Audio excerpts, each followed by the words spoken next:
மார்கசீர்ஷ மகாத்மியம் மார்கழி மாத மகத்துவம் 5ஆம் அத்தியாயம். பெருமாளின் திருச்சங்கத்தின் வழிபாட்டின் பலன். பிரம்மதேவர் கூறினார்: அச்சுதா, வெற்றியை நழுவ விடாதவரே, ஸ்ரீஹரியை பஞ்சாமிர்தத்தால் நீராட்டினால் என்ன பலன் கிடைக்கும்? சங்கம் நீரால் நீராட்டினால் என்ன பலன் கிடைக்கும்? ஸ்ரீ பகவான் கூறலானார்: ஆண்கள் தலையில் பாலூற்றி எண்ணெய் குளியல் செய்து நீராட்டினால் ஒவ்வொரு துளிக்கும் 100 குதிரை யாகம் செய்த புண்ணியம் கிடைக்கும் என்று அறிவிக்கப்படுகிறது. தயிர் கொண்டு நீராட்டினால் பழம் பால் குளியலின் 10 மடங்கு, நெய்யில் இதனை செய்தால் அதனினும் 10 மடங்கு உண்டு, தேனில் இன்னும் 10 மடங்கு உள்ளது. சர்க்கரையுடன் குளித்தால் பழம் இன்னும் சிறப்பாக இருக்கும். மந்திரம் கூறுவதன் மூலம் மனம் கமழும் மலர்கள் கலர்ந்த நீர் எல்லாவற்றிலும் மேலானது என்று போற்றப்படுகிறது. தேவர்களில் சிறந்தவரே, 12ஆம் மற்றும் 15ஆம் சந்திர நாட்களில் என்னை பசும் பாலில் நீராட்டுவது பெரும் பாவங்களை அளிக்கும். பாலில் இருந்து பொருட்கள் தயிர் போன்றவை எவ்வாறு உருவாகின்றனவோ அவ்வாறே என்னை பாலில் நீராட்டுவதன் மூலம் எஞ்சியிருக்கும் அனைத்து ஆசைகளும் நினைவாகும். பாலால் என்னை நீராட்டினால் அதிர்ஷ்டமும் புண்ணியமும் கிடைக்கும். தயிர் மூலம் இனிப்பு உணவு என்னை நெய்யில் நீராட்டுபவர் எனது பகுதிக்கு ஸ்ரீவைகுந்தத்திற்கு செல்வார்.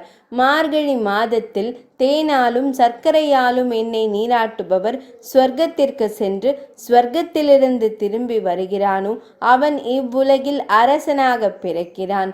மார்கழி மாதத்தில் யார் எனக்கு பாலாபிஷேகம் செய்கிறாரோ அவர் பூமியில் யானைகள், குதிரைகள் மற்றும் தேர்கள் நிறைந்த ராஜ்யத்தை பெறுகிறார். ஸ்வர்க லோகத்தில் சந்திரன், இந்திரன், ருத்ரன் மற்றும் காற்று கடவுளான வாயு தேவர் ஆகியவர்களை வெல்கிறான். மகனே, மார்கழி மாதத்தில் என்னை பாலில் நீராட்டுவது மிகவும் சிறப்பானது. பாலில் குளித்தால் மகத்துவம் உண்டாகும். இது ஊட்டச்சத்து அதிகரிப்பிற்கு காரணமாகிறது. மகனே, என்னை பாலில் நீராட்டினால் எல்லா துன்பங்களும் அழிந்துவிடும். மார்கசீர்ஷ மாதமான மார்கழி மாதத்தில் பஞ்சாமிர்தத்தில் என்னை நீராட்டுபவர் பூமியில் உள்ள உறவினர்களால் வருத்தப்படும் பரிதாபமான நிலைக்கு ஒருபோதும் ஆளாவதில்லை. புளியங்கொட்டை பசுவின் பாலை எடுத்து என்னை குளிப்பாட்டுகிறவன் 100 பசுக்களை பரிசாக பெற்ற பலனை பெறுகிறான். ஒரு ஆசான் சங்கு தீர்த்த ஜலத்தை எடுத்து மார்கழி மாதத்தில் ஒரு துளி கூட என்னை பாவித்தால் அவன் தன் குடும்பத்தை மீட்டு கொள்வான். பசுவின் பாலை சங்கத்தில் எடுத்து பக்தியுடன் என்னை துதிப்பவர்கள் எல்லா தீர்த்தங்களையும் தரிசித்த பலனை பெறுகிறார்கள். மார்கழி மாதத்தில் பச்சரிசி, புசப்புல் ஆகியவற்றுடன் தண்ணீரை ஒரு சங்கில் எடுத்து என்னை அதனுடன் தரிசிப்பவன் எல்லா தீர்த்தங்களின் பலனையும் பெறுவான்.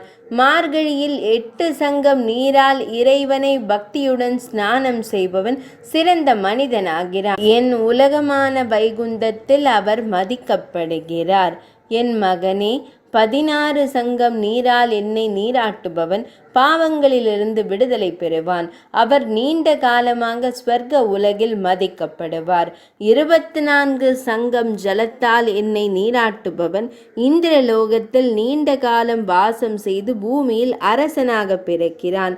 மார்கழி மாதத்தில் 108 சங்கு நீரால் என்னை நீராட்டுபவன் ஒவ்வொரு சங்கம் நீரிற்கும் பொன் வடிவில் உள்ள பலனை அடைகிறான். ஒரு பக்தன் சங்கமூதி என்னை மார்கழி மாதத்தில் நீராட்டினால் அவனுடைய பித்ருக்கள் ஸ்வர்க்கத்தை நோக்கி செல்வார்கள். 1008 சங்கங்களால் என்னை நீராட்டுபவர் நீர் கானாவாக பனியாளியாக மாறி அனைத்து உயிர்களும் அழியும் வரை முக்தி அடையும். சூரர்களில் மிகச் சிறந்தவரே, எவன் என்னை தினமும் சங்கம் மூலம் நீராட்டுகிறானோ அவன் கங்கையில் நீராடிய பலனை பெறுகிறான். தேவர்களைப் போல் எப்போதும் மகிழ்ச்சியுடன் இருக்கிறான். மகனே, சங்கில் நீரெடுத்து நாராயணருக்கு நமஸ்காரம் என்று உச்சரித்து என்னை நீராட்டுபவர் எல்லா பாபங்களிலிருந்தும் விமோச்சனம் பெறுகிறார். என் பாதம் நீராட்டப்பட்ட நீரை எடுத்து சங்கிலிட்டு நல்ல ஆன்மா கொண்ட வைஷ்ணவர்களிடம் வெள்ளத்துடன் கலந்து கொடுத்த பிறகு சந்திராயணத்தின் பலனை பெறுவான். நதி அல்லது ஏரி அல்லது கிணறு அல்லது தொட்டி போன்றவற்றில் இருந்து தண்ணீர் எடுக்கப்பட்டாலும் அதை ஒரு சங்கில் வைத்திருந்தால் அது கங்கை நீராக மாறும்.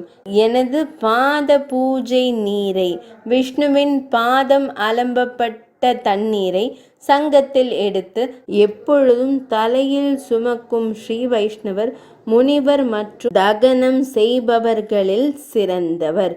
மகனே, என் கட்டளைப்படி 3 உலகங்களிலும் உள்ள அனைத்து தீர்த்தங்களும் சங்கிற்குள் வாழ்கின்றன. எனவே சங்கம் மிகச் சிறந்ததாக நினைவு கூறப்படுகிறது. மார்கழி மாதத்தில் இந்த மந்திரங்களை திரும்ப திரும்ப கூறி என்னை நீராட்டும் ஸ்ரீ வைஷ்ணவர் நீர் நிறைந்த சங்கம் ஒன்றை கையில் ஏந்தி கொண்டு எனக்கு பிரியத்தை உண்டாக்குகிறார். சங்கின் முதல் பகுதியில் சந்திரன் தெய்வம், வயிற்றில் வருணன் தெய்வம், பின்புறம் பிரஜாபதியும் முனையில் கங்கையும் சரஸ்வதியும் உள்ளனர். அவர்களின் பெயர்கள் உச்சரிக்கப்பட வேண்டும். நான் நீராட வேண்டும். சூரர்கள் அவருடைய தகுதிகளை கணக்கிடுவதற்கு தகுதியற்றவர்கள். தேவர்களின் பிரபுவே, என் முன் சங்கம் 3 பூக்கள், தண்ணீர் மற்றும் அரிசி தானியங்களுடன் வணங்கப்படட்டும். அதன் மகிமை மிகவும் வரம் பெற்றது மற்றும் எல்லா பக்கங்களிலும் உள்ளது. ஒரு சங்கு முழுவதுமாக அங்கியை நிரப்பிய பிறகு என்னை வணங்க வேண்டும். அதன் மூலம் என் மகிழ்ச்சி 100 ஆண்டுகள் நீட்டிக்க மிகவும் பெரிதாகிறது. ஒருவன் சங்கத்தில் மலர்கள், நீர், அரிசி, தானியங்கள் ஆகியவற்றை கொண்டு குடிநீரை எடுத்து எனக்கு அர்க்யம் அளித்தால் அவனுடைய புண்ணியம் எல்லையற்றது. ஒரு மனிதன் அர்க்யத்தை சங்கெடுத்து கொண்டு சுற்றினால் 7 கண்டங்கள் அடங்கிய பூமியை வலம் வந்தது போல் ஆகிறது. ஒருவன் என் தலைக்கு மேல் சங்கத்தில் தண்ணீர் சுழற்றி சங்கம் நீரை ஆலயத்தில் தெளித்தால் அவன் இல்லத்தில் அசுபமானது எதுவும் இருக்காது. பாதங்களை நீராட்டும் நீரை சங்கத்தில் எடுத்து தலையில் பூசினால் கவலையோ சோர்வோ நரக பயமோ அவனை துன்புறுத்துவதில்லை.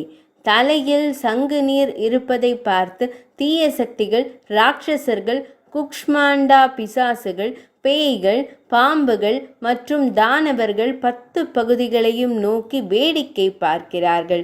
இசை கருவிகளின் சப்தங்களுடனும் மங்களகரமான பாடல்களின் உரத்த ஒலிகளுடனும் பக்தியுடன் என்னை நீராட்டுபவன் வாழும்போதே முக்தியடைந்த மனிதனாக மாறுவான். 5ஆம் அத்தியாயம் நிறைவடைந்தது.